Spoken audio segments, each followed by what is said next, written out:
Yes, what's up everybody? Peter Gilmore here on an early Thursday evening. Welcome to Killer O Demon 669. Thank you all for watching this video. Make sure you like this video and say hello to Cookie. I know I'm blocking up, but whatever. Make sure you like this video, hit that subscribe button down below, and subscribe to my other channels, likewise in the description box.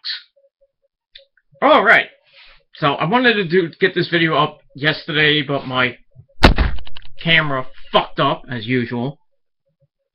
So anyway, it is time for your late, out-of-date, hardcore justice review for August the 20th, 2014, the first TNA show on its new night, Wednesday nights on Spike TV. And Spike's gonna have TNA every week, all the way up until the end of December. I think the last show is on New Year's Eve. Oh, so we're gonna get Impact every Wednesday night till New Year's Eve. So that should be good for the next 4 months. So we get a good show last night from New York City. They're still continuing with the New York City shows. I heard of the next set of tapings is going to be in Bethlehem, Pennsylvania, September 16th, 17th, and 18th. So those are the next 6 weeks of shows. I believe they start on September 25th, going past Bound for Glory and beyond, and leading up to November. So that should be good. So Impact last night, pretty good show for Hardcore Justice. It starts off with our first match, Stairway to Janice, and it's the third time we see this match, Brahm versus Abyss. So this match was freaking hardcore. I think it pales in comparison to Seth Rollins and Dean Ambrose from Monday Night Raw. Holy shit! I'm still talking about that. Even at my job, people were coming up to me saying, "Did you see the Dean Ambrose Seth Rollins match?" I'm like, "Dude, I saw it. It was freaking sick." But this match wasn't that bad. It was pretty hardcore. Starts off with some punches in the corner between Brahm and Abyss. Brahm charged the corner, but Abyss hits a belly-to-belly suplex into the ladder. They start fighting outside the ring. Then Abyss threw him into the ring post. Then we get some trash can shots. Well, Brahm hits Abyss with a trash can shot, followed up with a second one to the head. Then Abyss throws him across the floor into the steps, busting him wide open. Yikes. We got blood! Yeah! Then Abyss starts loads the corners with barbed wire boards. Then he goes for a power slam on one of them, but Brahm floats over. Then he elbows Abyss, throws him in the corner before starting to climb the ladder, and looks to grab Janice, but Abyss chokeslammed him off it. Then he emptied a bag of tacks in the ring. Brahm charged him, and Abyss went, "Get out of here!" And Brahm hit the 2x4, hit the barbed wire board very hard, and he was all cut up in his back. Then Abyss started climbing the ladder, and it was this close to getting Janice back. But Brahm tipped it over, and Abyss got sent into the other barbed wire board, and the fans went, TNA. Then Brahm climbed the ladder, got Janice from off the hook. Not that kind of hook, you know what I mean.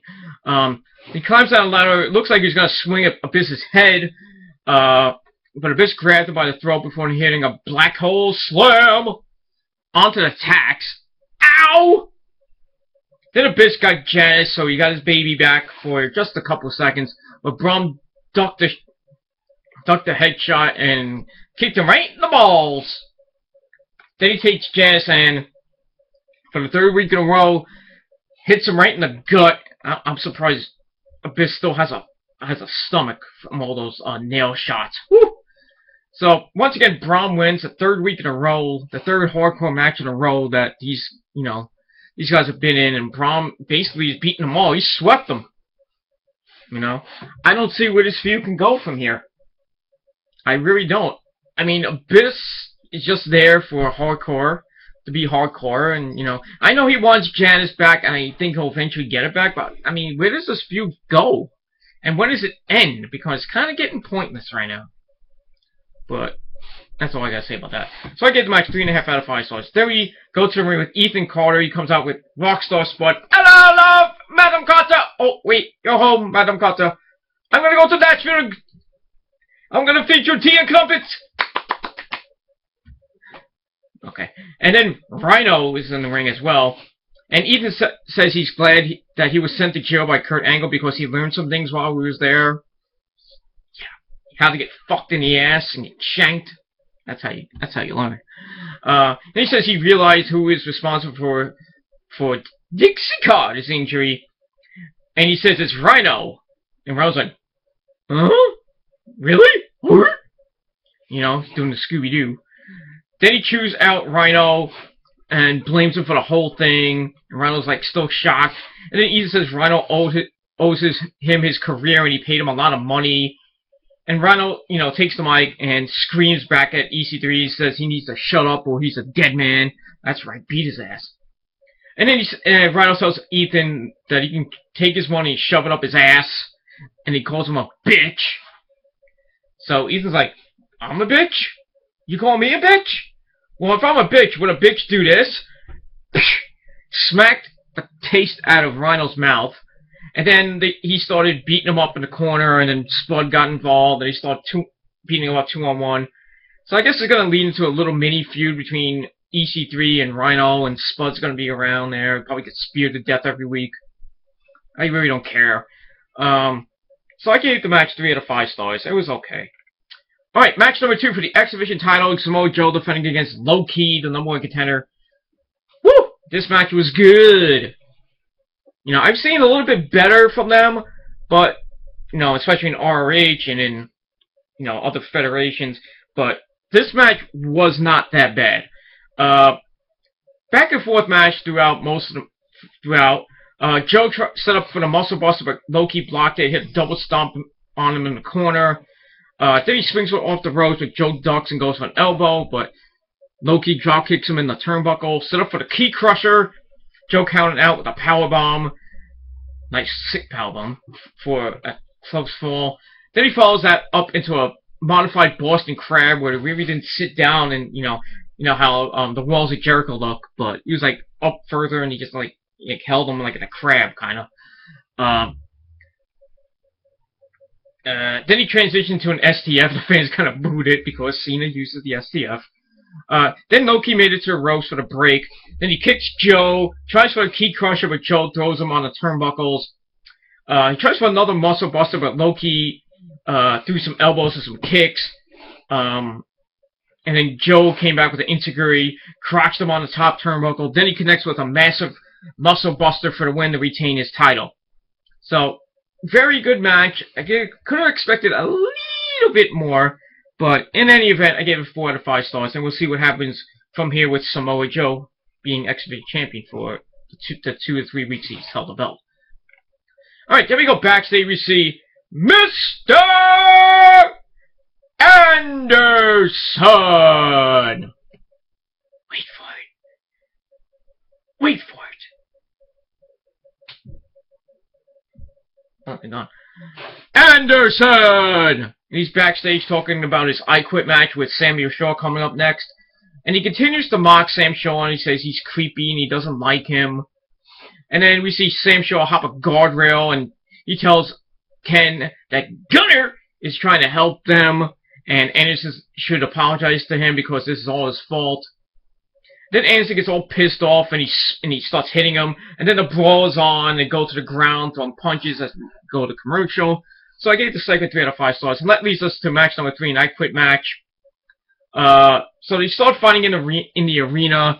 Then Anderson starts stumbling and bumbling and fumbling down the ramp, and he grabs a chair. Sam Shaw chokes him with some cables, some TV cables, before Anderson slams him on the ramp. Ow.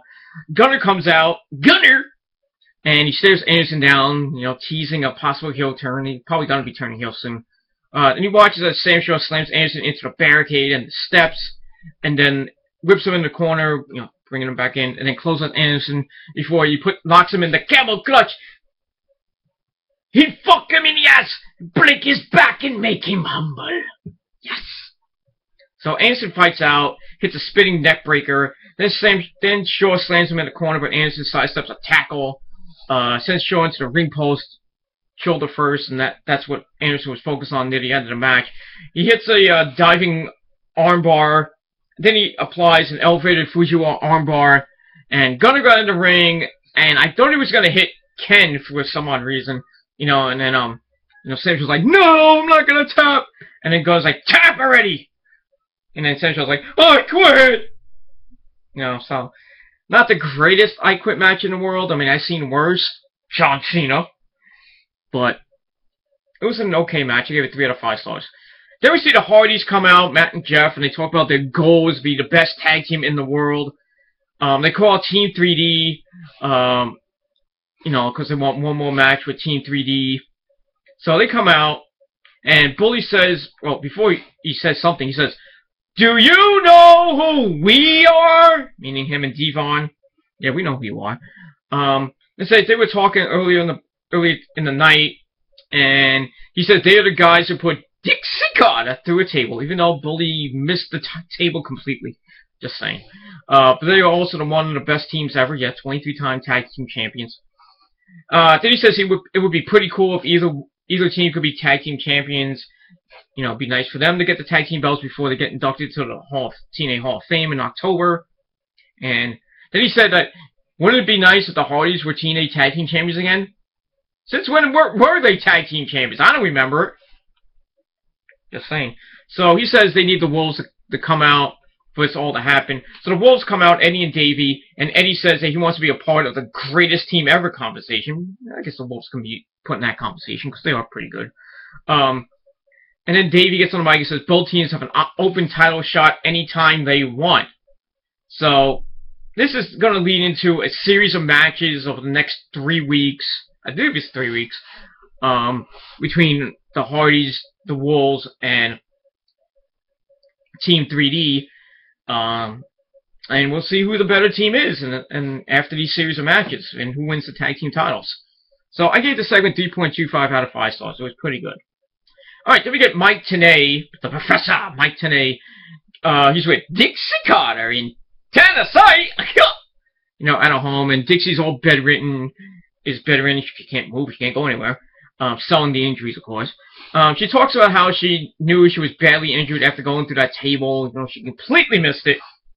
She got, she hit that mat hard. It looked like she got shot. Woo. She said she broke her back and fractured a rib. And she said Bully Ray made good on his promise, so now she needs to take care of herself. That's what's important, Dixie.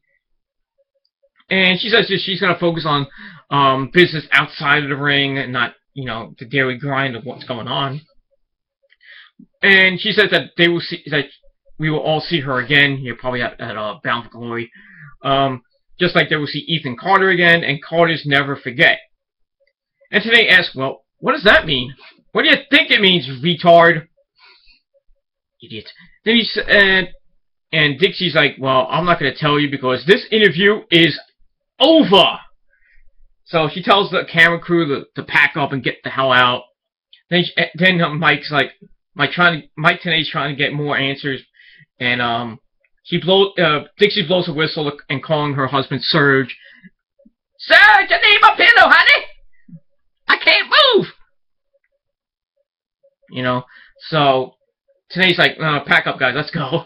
So I don't know what's gonna happen here. I'm still thinking that Dixie's gonna do something at Bound for Glory during the induction ceremony, maybe get back at Bully Ray eventually, But I don't know if Bully Ray's still gonna be there, because they're saying that Bully Ray might go back to WWE to finish off his career, him and Devon, one more title run, maybe in WWE.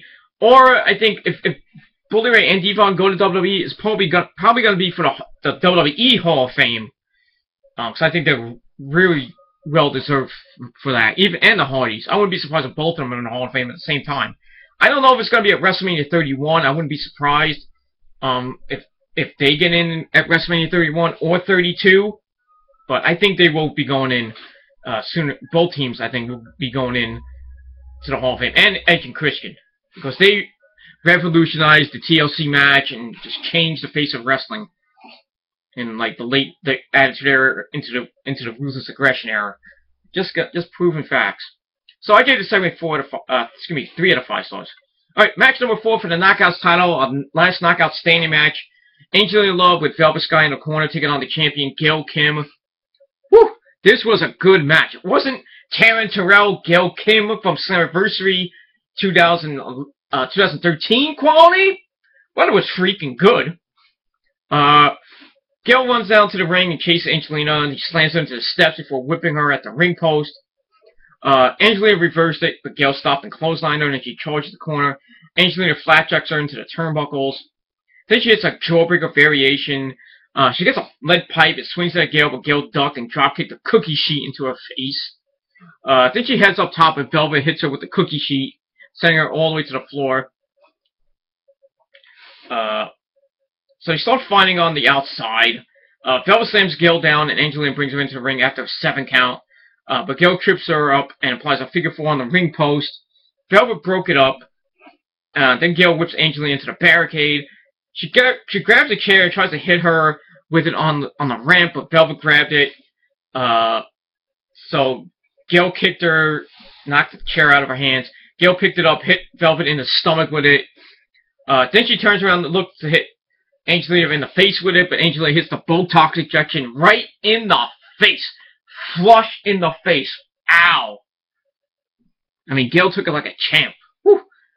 Then Gail was down, and it got to 8.5. Gail barely beat the count. And Angelina Love heads up top with some weird move. Gail stopped her. And Velvet comes in the ring. She tries to she brings the chair in the ring. She lays it down. It looks like she was going to hit in your face on the chair, but Gail blocked it, threw her into Angelina, who got crotched on the top turnbuckle. That's not good, because that's going to hurt your pussy. Maybe Angelina needs me to rub her down there, if you know what I mean.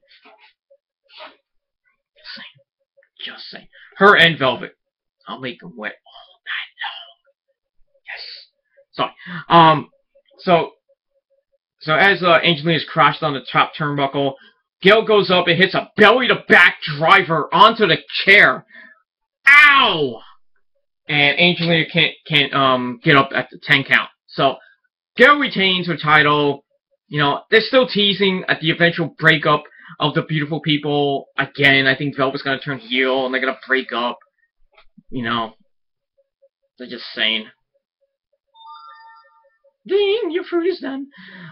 So we'll see what happens with the Beautiful People and with Gail Kim going down the line. So I give it 3.25 out of 5 stars. Excuse me. Alright, then we see MVP, Lashley, and Kenny King come out to the ramp.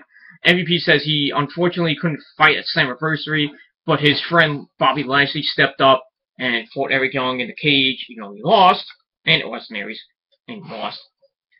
He said he could, and said that Bobby Lashley could take the title from him, I guess, whatever. He says he still has it because Lashley has beaten everyone in front of him in this match coming up, the main event. It's a #1 contenders match inside 6 sides of steel, but they aren't scared, and MVP says whoever wins has already lost because Lashley's a beast, he's the destroyer, and he is the TNA World Champion, and they're all being fed to him. So we'll see what happens and who becomes the #1. What the hell was that? And who becomes #1 #1 contender for Bobby Lashley's title. So I get the segment 3 out of 5 stars. Let me just check my time here. Pretty good. Alright, then we get to match number 5. 6 Sides of Steel returns to TNA. It's Bobby Roode taking on Austin Aries, taking on Eric Young, James Storm, Gunner, and Magnus. Now, the only way to win this match is by escape the cage, over the top of the cage, not through the cage. Not going out the door and not getting a pinfall or submission at this point. So everyone starts brawling before Eric clotheslines Austin Aries. Magnus clotheslines Eric, and they all pick a corner to fight in. Storm Storm's like, oh, fuck this, I'm gonna leave. Storm tries to escape, but Bobby, woo, cut him off, and they slug it out on top, while Eric and Magnus trade punches in the other corner. Then we get back we go to break, we come back to see Bobby Roode, pulling James Storm back into the cage by his hair. Ouch. Then Aries and Gunner fight in another corner.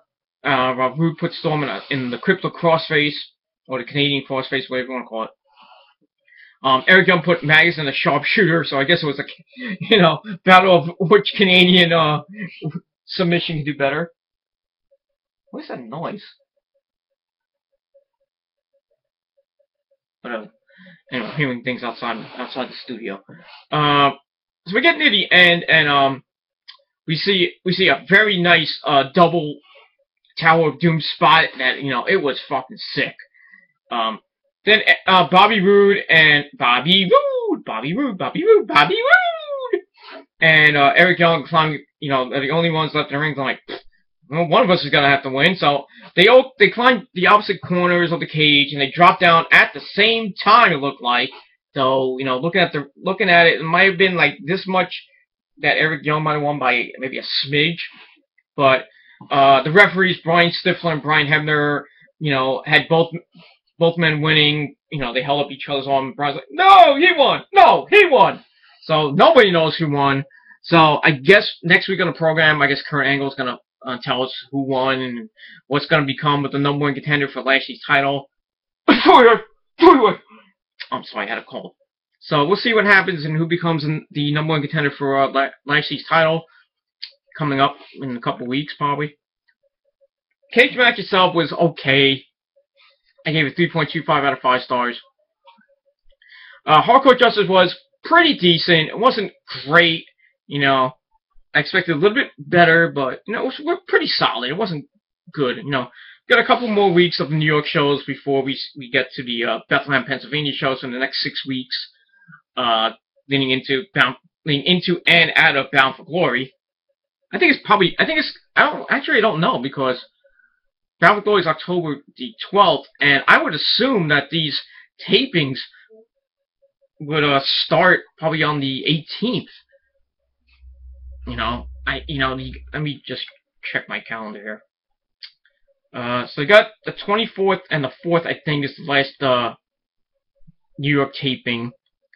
1, 2, 3, 4. Well, they have to have 5 more tapings, if you think about it. Because it's the 16th, 17th, and 18th, and then you got 3 weeks before the pay-per-view. So I would think they're going to start either September 4th or September 11th with these new tapings. So I don't know. So I'm just going by what I think. And what I think doesn't matter to you. So we'll see what happens leading up to Bound for Glory. I would assume the Bound for Glory series is going to be starting soon. Otherwise, what's Bound for Glory going to be? Is it going to be TNA versus Wrestle 1?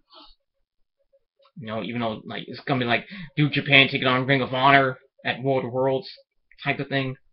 Ring of Honor, New Japan did it way better. Just saying. But we'll see what happens in the next coming weeks. So, thank you all for watching this video. Let me know what you thought of Impact in the comment down below or a video reply. Subscribe to this channel. Like the hell out of this video. Share it all over the internet. And that's pretty much it. So, thank you all for watching this video. And have a great rest of your night. A great weekend, everybody. I got Gilmore Chronicles 81. Yeah, I know I was gonna do it today, but since I didn't do my TNA review yesterday, I'm gonna do my RH review of Field of Honor tomorrow. Probably gonna do Q&A number 10. I'm gonna try to get it up Sunday. If not, I might do it this coming Tuesday. So if you got any wrestling questions for me, you can send it to my inbox on TheMetalGod669. Do not private message me. Just go to my MetalGod669 channel page. Go hit send message and just type in your question there, or you can leave me a question here if you want. I'll transfer it over to my computer, my other computer, and we'll get that video done. So if you have any questions, go on TNA, ROH, PWG, WWE, other stuff you want to know about wrestling, just put a comment down below or inbox me on this channel or my other channels. So that's it. So, a little shorter video this time, so, you know, a lot of people say, oh, you do too long videos, it's 45 minutes, blah, blah, blah. But, didn't have really much to say about most of the matches, you know. Impact's looking good, you know, going, you know, on this new night. I think it's great. Hopefully the ratings will justify that. And we're going to see Impact through the rest of the year up until New Year's Eve, December 31st. So it should be good. Hopefully, you know, with these tapings in Bethlehem, Pennsylvania, you know, they do pretty good. I still think they should have stayed in New York City, but that's just me. But whatever. So we'll see what happens over the next few weeks, next couple months, leading up to Bound for Glory. So that's pretty much it. So thank you all for watching once again. I'm Peter Gilmore signing off. Peace out. Rock on, everybody. And we'll see you guys next time. Peace.